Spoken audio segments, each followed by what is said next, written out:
अहमदाबाद। हम लोग जो है हमारी टीम स्टर्लिंग हॉस्पिटल अहमदाबाद से यहाँ पे के समक्ष है अभी।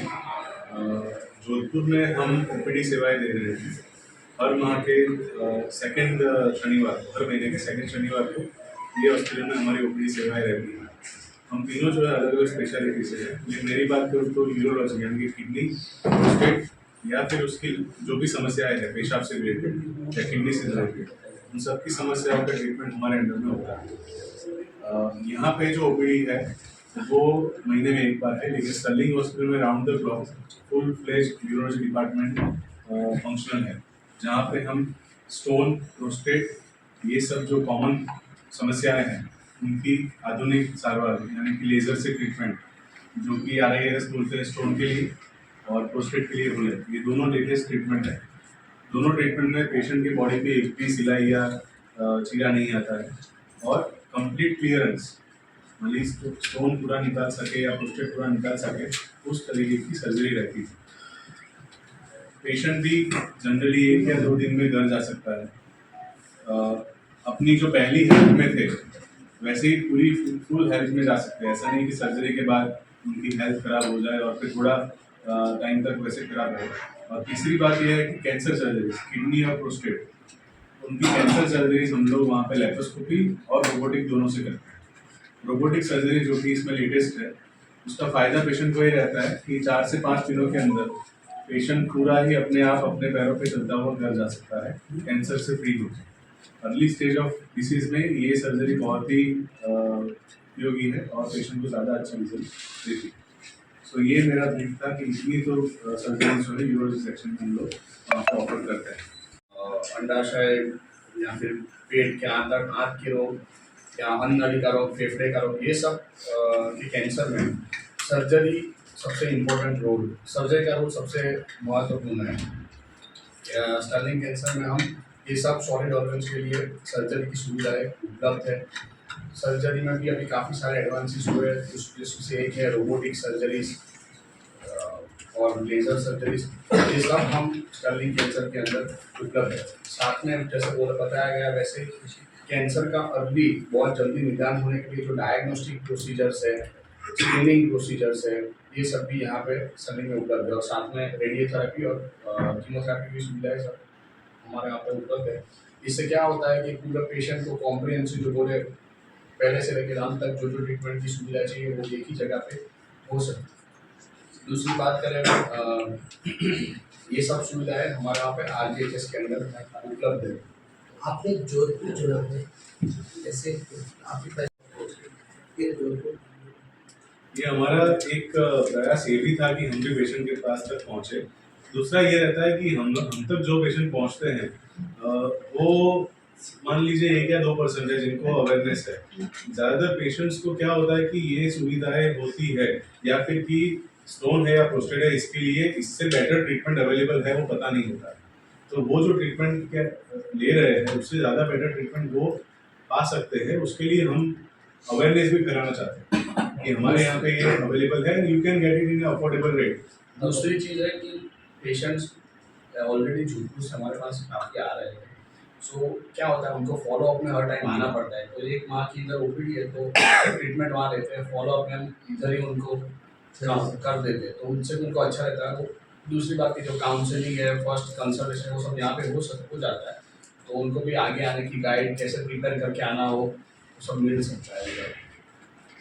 कि रोबोटिक सर्जरी कैंसर निकालने में ज़्यादा अच्छा है। वो ओपन सर्जरी में इतना अच्छा कर ही सकते, पर जो मैंने बोला रिकवरी, पेन, ये सब में उससे फायदा होता है। बट हाँ, हालांकि उसका थोड़ा कॉस्ट एक्स्ट्रा है, बट उसके अच्छे रिजल्ट है। जहाँ पे नैरो स्पेस है उसमें अच्छे से कर सकते हैं and success rate is equal to open surgery. Robotic का जो आपने पूछा उसी का आंसर में यही है कि सर्जन की कैपेसिटी, सक्सेस रेट जो आप बोलते हैं सर्जन की क्षमता पे है, पहली बात तो ये। दूसरा, पेशेंट का रोग कौन से स्टेज में उसके ऊपर है। रोबोट का फायदा ये होता है कि जैसे सर ने बताया, नैरो स्पेस में जैसे हमारे पास में इजी अप्रोच हमारे इजी अप्रोच फॉर पेशेंट्स और हमारे लिए भी। हमारे केस में जैसे प्रोस्टेट का ऑपरेशन कर रहे हैं तो काफी अंदर होता है पेशाब के रास्ते। इससे फायदा ये होता है कि ब्लीडिंग हम ज्यादा कंट्रोल कर सकते हैं। छोटे से छोटी वैसल, ऐसा मानो कि अंदर बैठ के ही सर्जरी कर रहे हैं अपने हाथों से, तो एक छोटी से छोटी वैसल भी अगर ब्लीडिंग कर रही है तो हम उसको बंद कर सकते हैं। दूसरा कि जो कैंसर है उसका मार्जिन क्लियर होना चाहिए, वो क्लियर मार्जिन आप पास में देख के काट सकते हैं, ठीक है, किसी मतलब अंतड़ी का करे या प्रोस्टेट का करे। तीसरा है कि जो अननेसेसरी मतलब जो नॉर्मल ऑर्गन है उसका कम से कम डैमेज हो सकता है, वो सारा फायदा रहता है। जैसे गुदा मार्ग का या रेक्टम का ऑपरेशन करते हैं तो उसमें सबसे ज्यादा समस्या क्या रहती है, फिर बाद में यूरिनरी डिसफंक्शन होता है, सेक्सुअल डिसफंक्शन होता है, कि उसकी चेताएं बाजू नहीं जाती है, वो नॉर्मल वो नरी आंख से देखने में तकलीफ होती है, तो रोबोट में 10x मैग्निफिकेशन उससे वो बदलने के चांसेस काफी अच्छे होते हैं, तो यूरिनरी फंक्शन सेक्सुअल फंक्शन काफी अच्छे रहते हैं ऑपरेशन। एट द एंड आप देखो लंबे समय पे तो पेशेंट को ज्यादा फायदा है इलाज में। और वो भी सुविधा आरजीएचएस के अंदर यहाँ पे उपलब्ध है। सर आप उपलब्ध है अवेयर या अहमदाबाद में उपलब्ध है? क्या आरटीएचएस अहमदाबाद में उपलब्ध है या जोधपुर में उपलब्ध है? आरजीएचएस हमारे हॉस्पिटल में आरजीएचएस की सेवाएं उपलब्ध है अहमदाबाद में, अहमदाबाद स्टर्लिंग हॉस्पिटल। तो फिर यहाँ से सरकारी अस्पताल से रेफर कराना पड़ेगा पेशेंट को या सीधा आएगा तो नहीं सीधा है तो भी सीधा है। सीधा भी आ सकता सीधा है, फिर वहाँ से वो लोग खाली आपको रजिस्ट्रेशन हाँ। करवाते हैं तो हो जाता है। डॉक्टर साहब कैंसर के अवेयरनेस के लिए आप कुछ नहीं कर रहे हैं?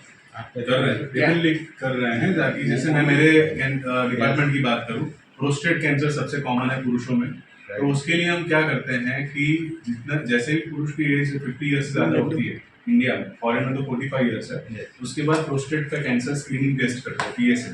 इसके लिए हम लोग क्या करते हैं कि हम लोग अपनी तरह से ट्राई करते हैं कि हर महीने या 2 महीने पे लोकल लेवल पे कैंप करते हैं, जिसमें हम फ्री में PSA टेस्ट करके देते हैं या फिर डिस्काउंट रेट में PSA टेस्ट करके देते हैं, पेशेंट को समस्या हो या ना हो, ताकि उससे क्या है कि मोटा मोटी पता चल जाता है कि इनको कितना खतरा है आगे जाके कैंसर होने का या नहीं है। ये एक हो गया अवेयरनेस। दूसरा हम टॉक्स भी रखते हैं कि ओल्ड पीपल के गैदरिंग में जाते हैं, वहाँ पर उनको एजुकेट करते हैं प्रोस्टेट क्या है, प्रोस्टेट कैंसर क्या है, उसके बारे में। ये सारी चीज़ें कम्युनिटी लेवल पे हम लोग करते हैं, ताकि हॉस्पिटल में जब पेशेंट आता है तब तो पूरा चेकअप आपके माध्यम से भी ज़्यादा बेसिकली अवेयरनेस के लिए दो चीज होती है, कम्युनिटी स्क्रीनिंग और अपॉर्चुनिस्टिक स्क्रीनिंग। सो जो कम्युनिटी स्क्रीनिंग की सर बात कर रहे हैं उसमें गवर्नमेंट और एजुकेशन उसका बहुत बड़ा रोल है, यानी गवर्नमेंट फैसिलिटीज में या फिर एजुकेशन से उनको समझाना चाहिए, फिर जो लोकल डॉक्टर्स हैं उनके तरफ से उनको सलाह मिलनी चाहिए, क्योंकि पेशेंट्स डायरेक्ट हमारे पास नहीं आते, तो निदान होने के बाद आते हैं। Will go and will aware you, हम डॉक्टर्स को भी बोलते हैं, बट वो डॉक्टर्स जो प्राइमरी फिजिशियंस है, प्राइमरी कंसल्टेंट है, उनका अवेयर होना बहुत जरूरी है, क्योंकि स्तन कैंसर है उसमें 40 साल की उम्र में मेमोग्राफी हर महिला को करना चाहिए, तो हम भी जाके उन्होंने बोला ऐसे टॉक्स और देते हैं, और इसको बोलते हैं कम्युनिटी स्क्रीनिंग, अपॉर्चुनिस्टिक स्क्रीनिंग। जैसे सर ने बोला कि हमारे पास पेशेंट आएगा आज 45 की 55 ईयर्स का बंदा है, उसको तकलीफ है मुंह की, बट साथ में हम प्रोस्टेट का रिपोर्ट करवा देंगे, सो प्रोस्टेट का स्क्रीनिंग भी हो जाए। So this is all opportunistic screening, कि उनको रेकमेंडेड है तो करना चाहिए, बट थोड़ा गवर्नमेंट के लेवल पे कम्युनिटी हेल्थ प्रोग्राम उस सब में भी इसका इंक्लूड करे तो अवेयरनेस बढ़ सकती है। अवेयरनेस बढ़ी भी है,